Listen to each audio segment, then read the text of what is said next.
Meanwhile, tensions continue to simmer in the nearby Taiwan Strait. 3 Taiwanese military boats are patrolling the Matsu Islands after the Defense Ministry reported 8 Chinese warships around the island.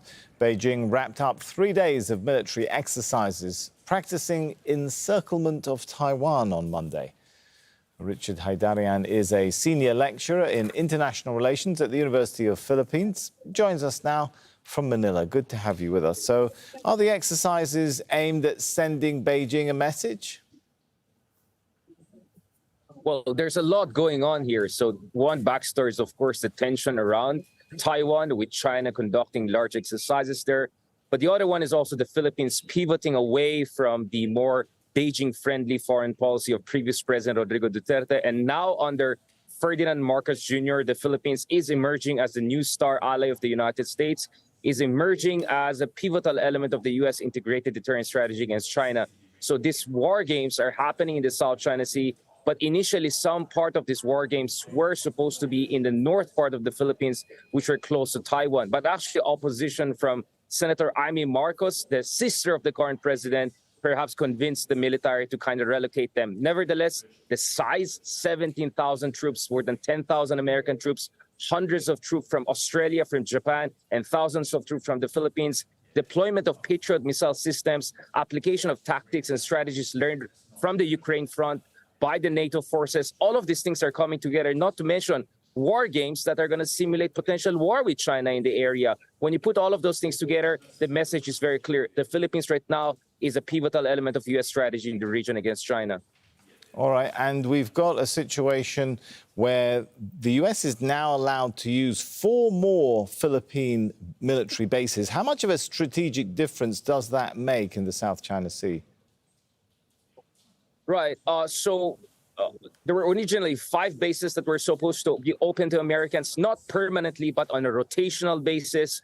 But President Duterte, the former president, wanted to keep a good relationship with China, so he did not implement that fully. Now Marcos is coming in. He added even 4 more, so we have 9 bases being open to the Americans. Among the 4 additional bases, 3 of them will be in the north of the Philippines, in Cagayan and Isabela. So they're very close to Taiwan. So that's why it's very important.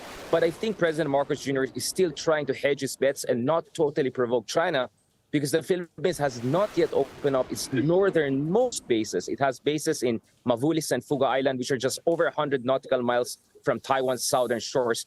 Those have not been opened yet. But so far, the Philippines has made a major move towards revitalizing and upgrading its alliance with the United States. So it remains to be seen what will be China's response in the coming days and months. Are we seeing the rising tensions over Taiwan now maybe resetting or redirecting some of the relations in the entire region? Yeah, absolutely. There's a lot of realignment happening here. So everyone has been discussing the Australia, United States and UK, the AUKUS submarine deal. The other trilateral that is coming together is actually Japan, Philippines, and U.S. I call that the JAFUS alliance, so AUKUS and JAFUS. They're parallel quadrilateral groupings coming out, Australia, Philippines, Japan, U.S.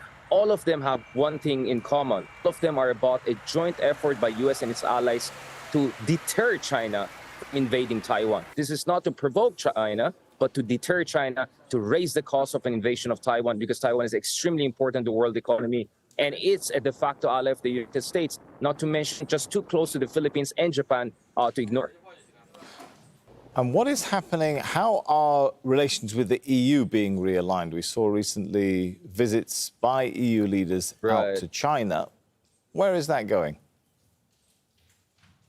Yeah, I think as far as Europe is concerned, there's a lot of internal realignment happening there. So our understanding over the past few years that United Kingdom, out of EU, plus Netherlands, Germany, France, all of them have been expanding their military presence in this part of the world. There was an understanding that European powers and America will kind of be in lockstep in sending a strong message to China. But President Emmanuel Macron's recent visit to China, where he talked about strategic autonomy, where he seems to play down the potential role and stakes for Europe when it comes to Taiwan issue, that has kind of jumbled things. I think that has kind of reshuffled things. But putting Macron and France aside, I think there's an understanding that more of the European powers more or less share America's concerns in this part of the world, even though they don't want to be as frontal and aggressive as the United States. But by all indications, we are already in the middle of a new Cold War, and in the Philippines, we're very much feeling that. All right, thanks so much for your thoughts on that.